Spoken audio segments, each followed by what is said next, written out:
Grâce, glorieuse grâce, à la croix, tout est accompli.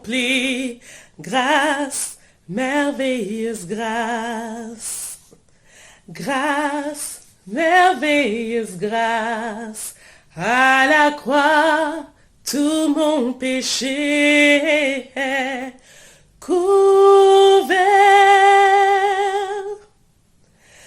Couvert, couvert par ta grâce. Oh, oh. Couvert, couvert, couvert par ta grâce.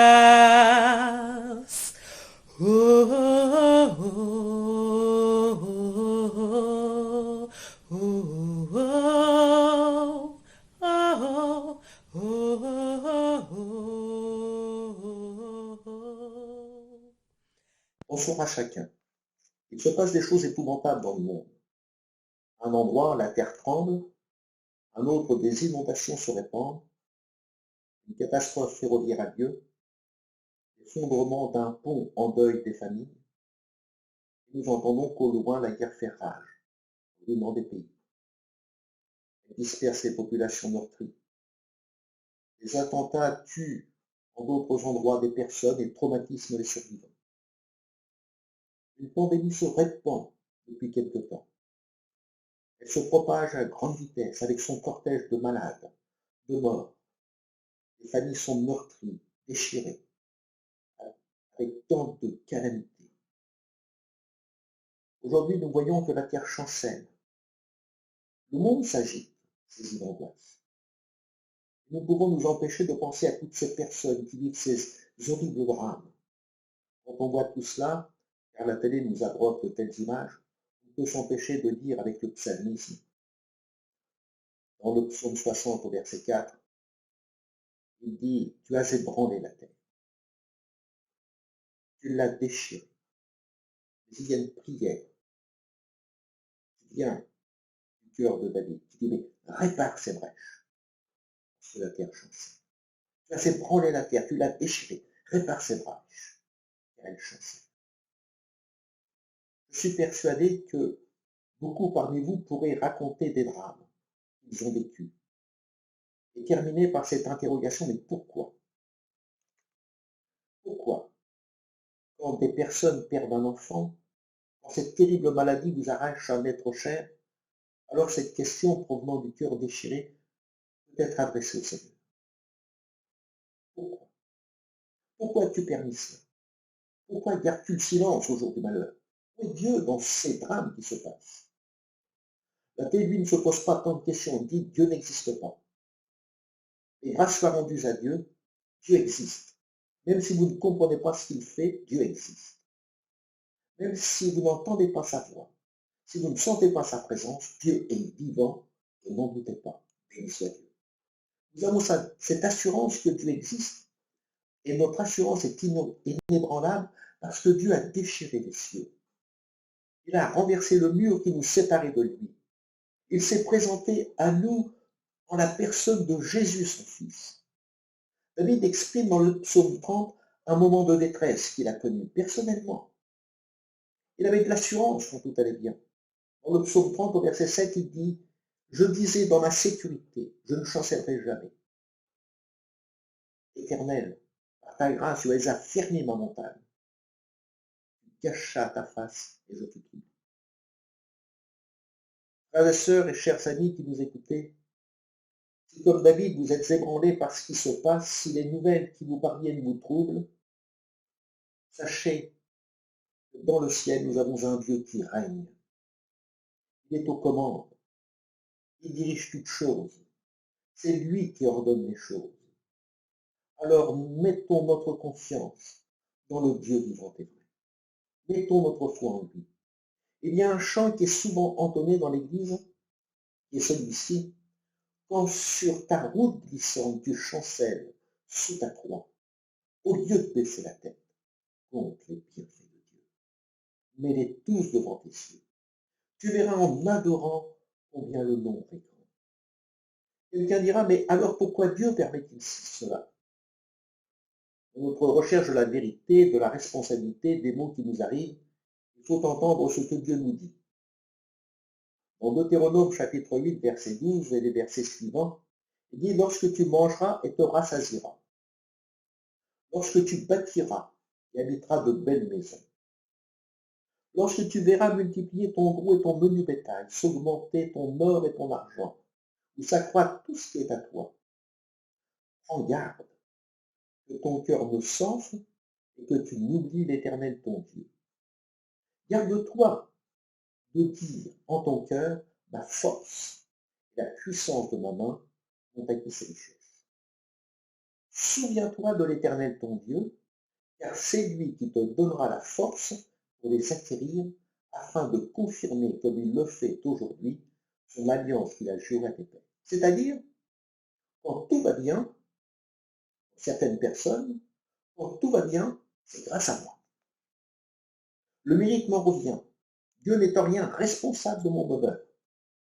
Mais quand tout chancelle, quand la terre est bouleversée, quand le malheur s'abat sur nous, alors la responsabilité en incombe toujours à Dieu. Mais quand même, il faudrait nettoyer un peu le terrain pour s'avancer sur celui du Seigneur. Dans certaines circonstances, dans certains cas, nous sommes responsables de nos choix. On va prendre un exemple qui est banal, qui se voit tous les jours. Quand on sait que le tabac est nocif, que l'on met sur les paquets de cigarettes que le tabac tue, et que l'on persiste à fumer malgré les recommandations, si la maladie vient m'attaquer, je devrais assumer les conséquences tragiques de mes choix.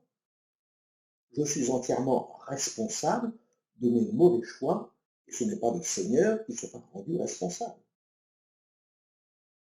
Ce qui est également surprenant malgré tout, et qui est l'objet de nos interrogations, c'est que dans des circonstances que l'on ne maîtrise pas, où Dieu est souverain, et nous le savons, Dieu est souverain, il règne dans le ciel et sur la terre, Dieu dirige toutes choses, et rien ne se fait sans qu'il l'ait permis. Dans le livre des Lamentations, chapitre 3, verset 37, il est dit, qui dira qu'une chose arrive sans que le Seigneur l'ait ordonné? N'est-ce pas de la volonté du Très-Haut que viennent les maux et les biens? Quand les jugements divins tombent ou tomberont sur notre pauvre pays qui ne cesse d'irriter le Seigneur, les hommes voudront se justifier et demanderont peut-être que ce soit non pas leur responsabilité, mais que Dieu se justifie. Et à la méthode du monde, on place en quelque sorte le Seigneur devant une commission parlementaire. Comment as-tu pu permettre cela? Tu en es même l'auteur, pourquoi tu fais cela? Pourquoi ne dis-tu rien? Un saint, l'Écriture nous dit, dans les Lamentations de Jérémie, il nous est dit ceci, que chacun se plaigne de ses propres péchés. Que chacun se plaigne de ses propres péchés. Quel que soit le chemin par lequel nous passons, notre Père Céleste ne cesse de nous aimer. À la croix de Jésus, là se voit l'amour de Dieu. Dieu a tant aimé. Dieu a tant aimé ce monde impie avec sa débauche, avec ses atrocités, avec ses horreurs. Dieu l'a tant aimé. Dieu a tant aimé ce monde qui élève sa voix prétentieuse disant mais pourquoi? Ce monde perdu, Dieu l'a tant aimé qu'il a donné son Fils unique. Quel Dieu merveilleux! Quel amour immense Dieu éprouve envers ce monde pour qu'il livre son Fils, son unique le Fils, le Seigneur Jésus, qui donne sa vie pour chacun de nous. C'est à la croix que jaillit le torrent de l'amour intarissable de Dieu. C'est à la croix que jaillit la source qui me purifie de tout péché. C'est à la croix que jaillit la bonté et l'amour du Seigneur. C'est à la croix que Jésus subit la condamnation à ma place, qu'il expie toutes nos fautes.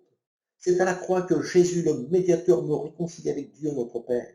C'est à la croix que l'amour de Dieu est offert à tous, aux sceptiques, aux rebelles, aux pécheurs, aux religieux. Quand on est au pied de la croix, on a trouvé la paix avec Dieu. On a trouvé un refuge dans l'amour de Dieu. On ne dit pas pourquoi, Seigneur, as-tu permis cela. On n'est pas Dieu au banc des accusés. Mais comme le dit l'Écriture, si le malheur s'abat sur nous, je crois que dans ce temps de mise à l'écart, le Seigneur nous invite, nous dit dans sa sainte parole, recherchons nos voies, sondons-les et retournons à l'Éternel.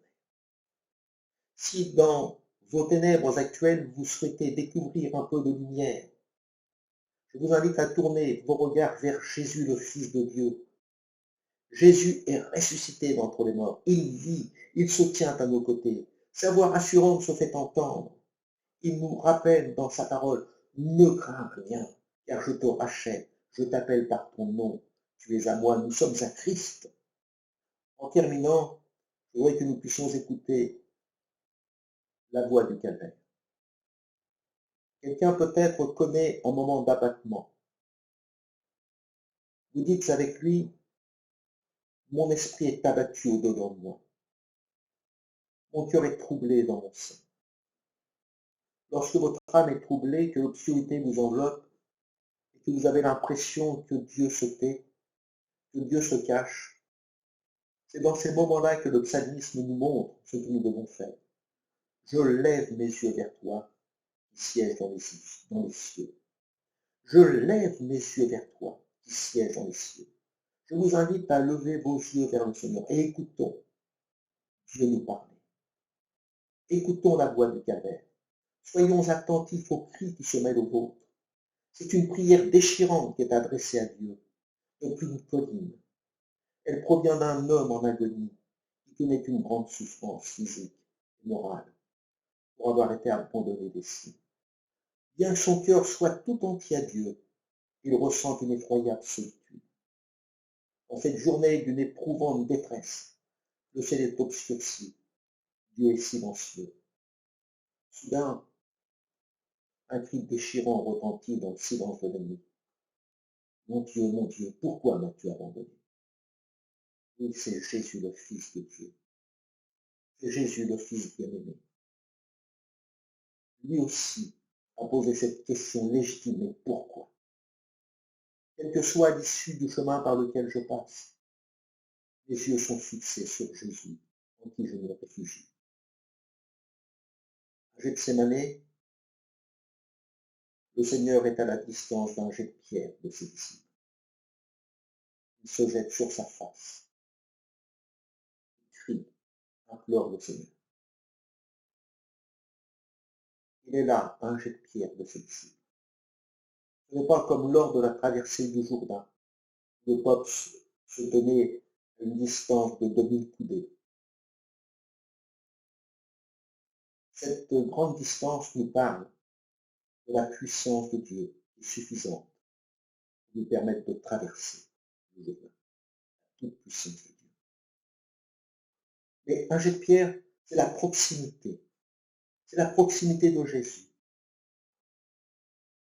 Et cette proximité nous invite à regarder non pas seulement la grande puissance de Dieu, mais regarder au parfait modèle sur lequel je dois porter mes regards. Et je dois imiter celui qui a reçu la force que Dieu lui a donnée pour poursuivre son chemin, fortifié par la grâce et par la puissance de Dieu. Et en sa présence, en la présence de Jésus, en fixant mes regards sur Jésus, qui est le chef et le consommateur de notre foi, je trouverai la paix du cœur et sa voix rassurante sera là. Comme il est dit dans Ésaïe 41, verset 10, écoutons sa voix rassurante, qui me dit ne crains rien, car je suis avec toi. Ne promène pas des regards inquiets, car je suis ton Dieu, je te fortifie, je viens à ton secours et je te soutiens de ma droite triomphante. Amen. Grâce, si belle grâce, grâce, si belle grâce, à la croix, ton amour éternel, grâce, puissante grâce, grâce, puissante grâce, à la croix, tout mon passé est couvert, couvert, couvert par ta grâce, oh, couvert, couvert, couvert par ta grâce. Qu'importe d'où je viens, ou tout ce que j'ai fait, qu'importe quand je tombe, tu me relèves encore. Tu m'as ôté ma honte, tu m'as pris comme j'étais. Oui, tu m'as justifié et je suis couvert par ta grâce. Oh, oh, oh, oh, oh, oh, oh, oh. Couvert, couvert, couvert par ta grâce, oh, couvert, couvert, couvert par ta grâce. Qu'importe d'où je viens, ou tout ce que j'ai fait, qu'importe quand je tombe, tu me relèves encore. Tu m'as ôté ma honte, tu m'as pris comme j'étais. Oui, tu m'as justifié